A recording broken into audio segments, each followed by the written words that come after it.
Hello guys, कैसे हो आप सब। आई होप आप सब बहुत अच्छे हो। एंड स्क्रीन पे आपको वीडियो की टाइमिंग्स दिख रही होगी, तो आप जो हो वीडियो फॉरवर्ड कर सकते हो on the basis of timing. अब आते हैं आपकी प्रिपरेशन के बात पे। अब आप में से बहुत से बच्चे ऐसे हैं जिन्होंने प्रिपरेशन अभी तक स्टार्ट नहीं की है एंड जिनको अब डर लग रहा है कि अगर मैं आज से प्रिपरेशन स्टार्ट करता हूँ तो क्या मैं क्लियर कर पाऊँगा। तो हाँ, आप क्लियर कर सकते हो, क्योंकि अभी भी आपके पास 46 डेज़ है। तो आपको जो है हार नहीं माननी है। बट हाँ, अगर आपका ये माइंड सेट है कि आज करे सो काल कर, काल करे सो परसों, क्या करेंगे इतना जल्दी सिलेबस स्टार्ट करके जब एग्ज़ाम होने ही नहीं वाले परसों, तो नहीं चलेगा। ओके, क्योंकि अब जो है एग्ज़ाम कैंसिलेशन, एग्ज़ाम पोस्टपोनमेंट के ऊपर ऑलरेडी डिबेट चल रही है। तो इसके लिए बहुत से बच्चे जो है उस डिबेट में पार्टिसिपेट कर रहे हैं, लड़ रहे हैं, झगड़ रहे हैं सोशल मीडिया पे। आप सब लोगों को पता होगा, आप लोग जो हो उसके बारे में अवेयर हो। तो गाइज, आपका एक एक मिनट कीमती है, तो आप टाइम वेस्ट मत करो। ठीक है, एग्ज़ाम को जो है कैंसिल होने वाला होगा, एग्ज़ाम हो जाएगा कैंसिल, क्योंकि आपको भी पता है और मुझे भी पता है एग्ज़ाम का क्या होने वाला है। ठीक है, ऐसी हालातों में जो है एग्ज़ाम होना कहीं भी पॉसिबल चांसेस किसी को भी नहीं लग रही है। ठीक है, बट अब तक जो है इंस्टीट्यूट का कुछ डिसीजन आया है क्या? नहीं आया है। ठीक है, ऑफिशियल अथॉरिटी कौन है एग्ज़ाम कैंसिलेशन के लिए? इंस्टीट्यूट। तो आपको जो है जब तक नोटिफिकेशन नहीं आया है, आपको अपना टाइम वेस्ट नहीं करना चाहिए।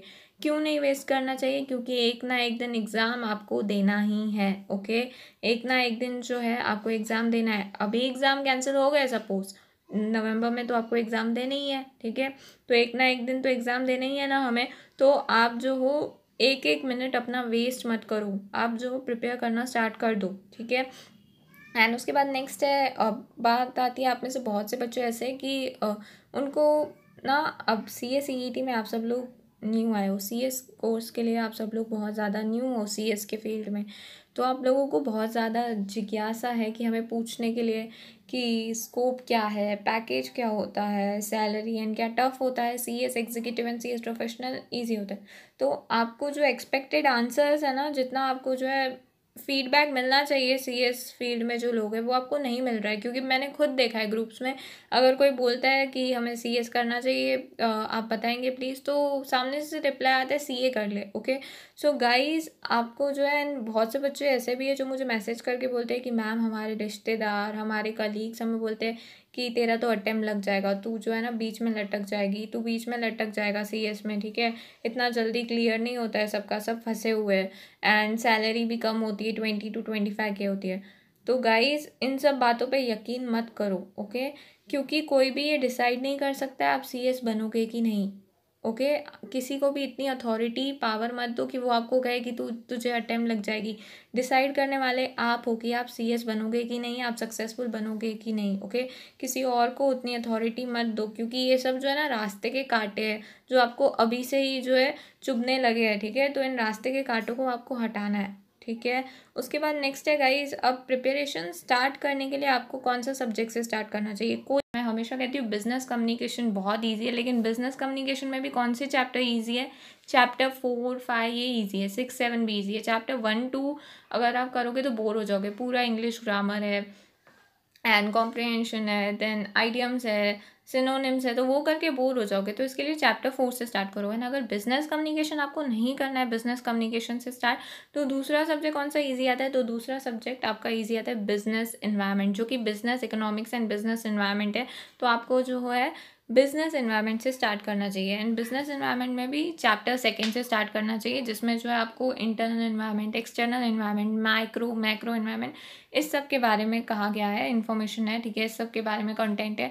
तो आपको जो है इस चैप्टर से स्टार्ट करना चाहिए, क्योंकि ये चैप्टर इंटरेस्टिंग भी है एंड ईजी भी है। क्योंकि बहुत से बच्चों को ऐसा है कि बिजनेस कम्युनिकेशन से नहीं स्टार्ट करना है, तो बिजनेस इन्वायरमेंट से स्टार्ट करो।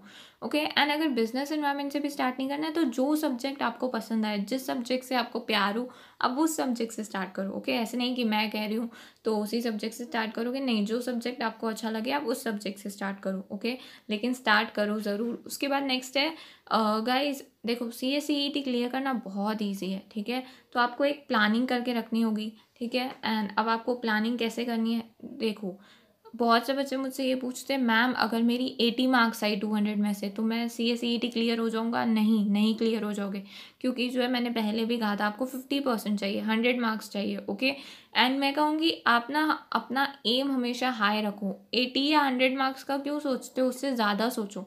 आपको ये सोचना है कि मुझे कोई भी 2 सब्जेक्ट को टारगेट करना है, मुझे किसी भी 2 सब्जेक्ट में 40 प्लस जाना है, 35 प्लस जाना है। ओके, सो ये आपका टारगेट होना चाहिए। उसके बाद देखो गाइस, अब C S C E T में कोई सब्जेक्ट ऐसे है जो आपकी कमज़ोरी है, ठीक है, तो कोई सब्जेक्ट ऐसे है जो आपकी ताकत है। मुझे पता है आप सबकी कमज़ोरी क्या है। इस टाइम पे बहुत से बच्चों की कमज़ोरी है करंट अफेयर्स, जो कि आपको जो है डर लग रहा है बहुत से बच्चों को, जो कि डरने की बात नहीं है। एंड दूसरा है लॉजिकल रीजनिंग।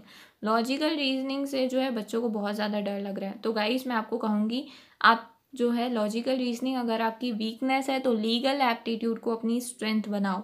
अगर आपको जो है बिजनेस इकोनॉमिक्स आपकी वीकनेस है तो बिजनेस इन्वायरमेंट को अपनी स्ट्रेंथ बनाओ। ओके, एंड बिजनेस कम्युनिकेशन के चैप्टर 1, 2 एंड 3 आपकी वीकनेस है तो बिजनेस कम्युनिकेशन के चैप्टर 4, 5, 6, 7 जो है आपकी स्ट्रेंथ है। ठीक है, क्योंकि आप देखोगे करस्पॉन्डेंस के चैप्टर में, नहीं करस्पॉन्डेंस के चैप्टर में, बिजनेस कम्युनिकेशन में क्या आएगा, ये सिर्फ लेटर्स है।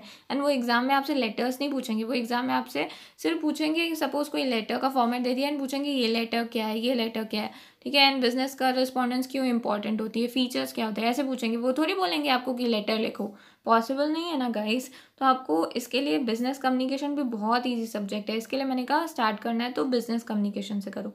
एंड करंट अफेयर्स की बात आती है तो गाइस करंट अफेयर्स जो है आपको एक्चुअली करंट अफेयर्स से भी डरना नहीं चाहिए, क्योंकि करंट अफेयर्स 91 पेजेस है।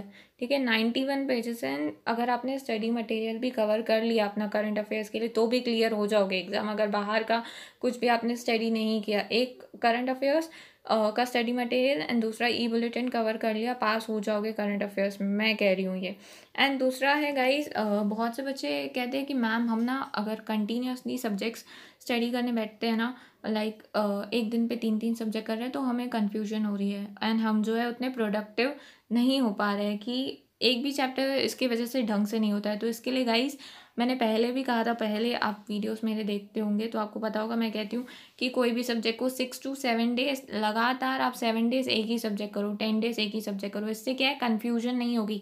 फिर 7 या 10 डेज के बाद जब आप नेक्स्ट सब्जेक्ट स्टार्ट करने बैठोगे ना, तब जो सब्जेक्ट कवर हो गया आपका पूरा, उसको जो है रिवाइज करते आना। तो आपको अभी इस टाइम पे ऐसा करना चाहिए, क्योंकि इस टाइम पे क्या है, आपके माइंड में डर है कि कहीं मेरे अगस्त में एग्ज़ाम्स होने वाले हैं, तो मुझे मेरे 29 अगस्त को एग्ज़ाम, मुझे जल्दी कवर करना है। एंड वो डर जो है आपको कहीं ना कहीं, आपको डर भी लग रहा है एंड वो डर आपको इफेक्ट भी करेगा, क्योंकि अब आपकी कन्फ्यूजन बढ़ती जाएगी डेली। अब आप पढ़ने बैठोगे ना तो कन्फ्यूज और होने वाले हो, ये जो है नोट कर लेना। इसके लिए एक सब्जेक्ट को जो है कंटिन्यूस कवर करो, 7 to 10 डेज कंप्लीट करो वो subject, then next subject start करो। उसके बाद नेक्स्ट है टाइम बाउंड बनो। टाइम बाउंड बनो मतलब क्या गाइस, डेली प्लान करो। अब देखो मैंने यहाँ पे एक टाइम टेबल बनाया है। अब इस टाइम टेबल में मैंने, देखो अगर आप देखोगे मैंने जो है यहाँ पे ऐसे तो बनाया है कि आपको सुबह को 6 बजे उठना चाहिए, बट मुझे भी पता है कोई उठने वाला नहीं है, तो आप इस टाइम टेबल को चेंज कर सकते हो। बहुत से बच्चे ऐसे जो सोते ही 6 बजे एंड उठते ही 5 बजे दोपहर के, यानी कि शाम के 5 बजे उठते हैं या दोपहर के 3 बजे उठ जाते हैं। तो गाइज वैसा आपको टाइम टेबल खुद का बनाना चाहिए। एंड यहाँ पे अगर आप देखोगे टाइम टेबल, तो मैंने आपको जो है क्या क्या करना चाहिए कौन से टाइम पे, वैसे आप एग्जैक्टली अपना टेबल बना सकते हो। एंड मैंने जो इसमें ये भी लिखा हुआ है टाइम टेबल में कि आपको अपने फैमिली के साथ बात करनी चाहिए, माइंड रिफ्रेश करने के लिए सॉन्ग सुनने चाहिए, एंड जो आपको पसंद आए। लाइक क्या है ना, एग्ज़ाम जब हम स्टडी करते हैं ना तो हम जो है सबसे ज़्यादा डिस्करेज होते हैं, मूड ऑफ होता है स्टडी करने के टाइम पे। एंड हम अपने आप को कोसते हैं, यार ये करना पड़ रहा है, स्टडी करनी पड़ रही है, कितना टफ दे दिया है, हम बच्चों को समझते नहीं है। ठीक है, ये सब होता है। तो उस टाइम पे ना अपने आप को खुश करने के लिए आपको कुछ ना कुछ करना चाहिए, मूड चेंज करने के लिए। तो आप गाने सुन लो या मैगी खा लिया करो। एंड कंटिन्यूसली 6 to 7 आवर्स तो आप स्टडी करने बैठ नहीं सकते हो, क्योंकि आपकी पीठ भी दुखेगी एंड आईज़ में भी पेन होता है। तो आप क्या करो, 1 आवर, ठीक है, क्या किया करो, अगर 5 to 6 आवर्स आप स्टडी कर रहे हो, 1 आवर के बाद ब्रेक लो, 1 आवर के बाद ब्रेक लो। ठीक है, 15 मिनट्स जो है सॉन्ग सुन लिया करो। एंड उसके बाद जो है 15 मिनट फ्रेंड से जो है चैटिंग भी कर लिया करो, माइंड रिफ्रेश हो जाएगा। ठीक है, फैमिली से बात कर लिया करो।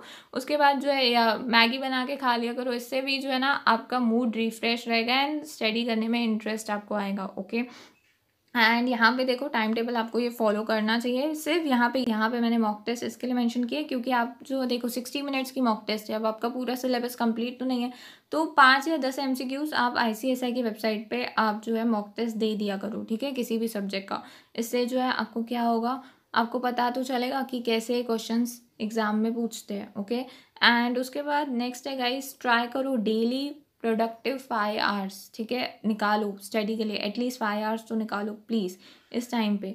उसके बाद नेक्स्ट है करंट अफेयर्स के लिए गाइस डरने की कोई बात नहीं है। देखो करंट अफेयर्स के लिए ना मैं कहूँगी आप लोग बहुत ज़्यादा डर रहे हो, जो कि बिल्कुल नहीं डरना चाहिए, क्योंकि जो है एक यहाँ पे बात याद रखना, अगर जो है करंट अफेयर्स के लिए पूरा कवर करने के चक्कर में, पूरा कवर करने के चक्कर में जो आपके हाथ में है उसको भी खो दोगे। अब इसका मतलब क्या, क्योंकि बहुत से बच्चे ऐसे कह रहे हैं मैम ये बुक ले लूँ 15,000 MCQs है, ये बुक ले लूँ 20,000 MCQs है, ये बुक ले लूँ 25,000 MCQs है।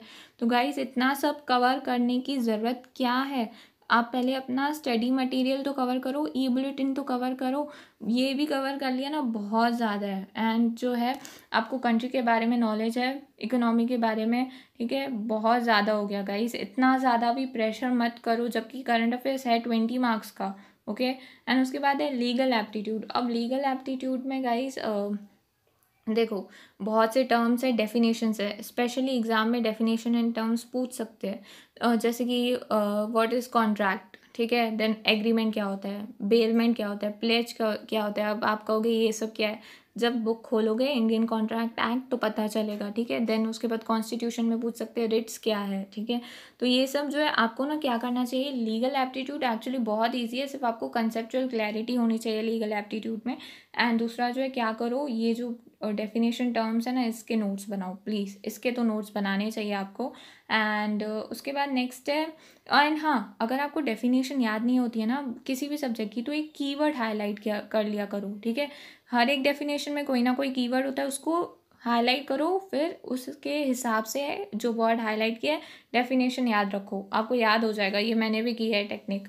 एंड उसके बाद नेक्स्ट है गाइस, देखो मेरे MCQ सॉल्व करते हो अच्छी बात है, बट सिर्फ मेरे MCQs के ऊपर डिपेंडेंट हो बहुत गलत बात है, क्योंकि आपको जो है पहले ICSI का स्टडी मटेरियल रीड करना चाहिए, ठीक है। आपको ICSI का स्टडी मटेरियल रीड करना है, उसके बाद मेरे MCQ सॉल्व करने हैं। इसके लिए मैंने जो MCQ नोट्स है ना उसमें आंसर कीज अब मैं जो है हाईलाइट नहीं करती हूँ, एंड में देती हूँ PDF के, क्यों, क्योंकि आपको जो है फिर क्या है आंसर रेडीमेड मिलता है ना, स्पून फीडिंग हो गई आपके लिए, ठीक है। तो ऐसे नहीं करना है, पहले ICSI का स्टडी मटेरियल रीड करना है, देन आपको MCQ सॉल्व करने हैं। ओके, सो आई होप अब आपको क्लियर हो गया होगा, कुछ बूस्ट मिला होगा, तो प्रिपरेशन स्टार्ट करो। बाय।